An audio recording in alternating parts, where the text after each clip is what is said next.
every day you see it, it's getting worse and worse. And at least for me in the States, I see a lot of teenagers, and they're just basically glued to their phone, and it's almost becoming their second brain in a way.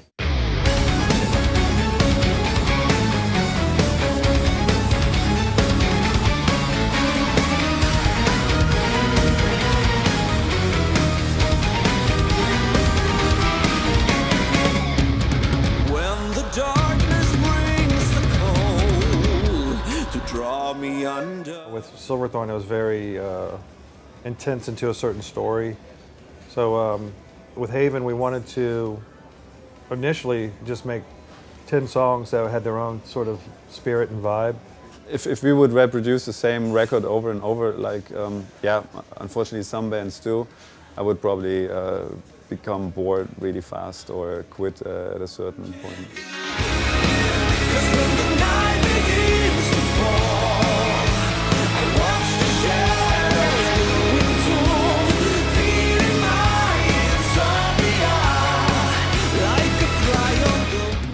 Usually we have music, then you have melody, and then on top of the melody and the vocals you put lyrics.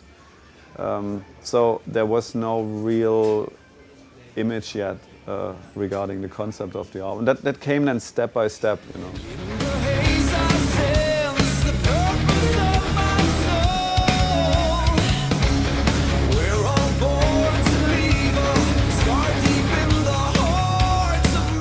We wanted to make something that was a little bit sort of dystopic, based on what we kind of feel like is happening today with technology and corporations and, you know, big government and stuff like that. Everybody's sort of lost in their mobile phones, and you just sort of seen a slow disconnect between people being social and just relying on this technology.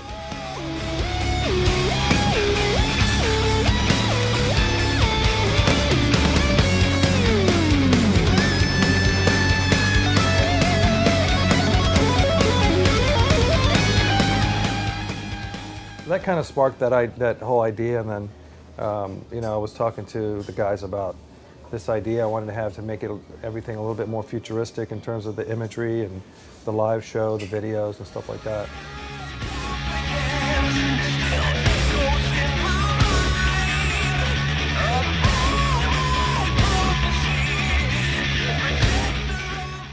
I think you have to kind of show that dark side to look at maybe there's hope.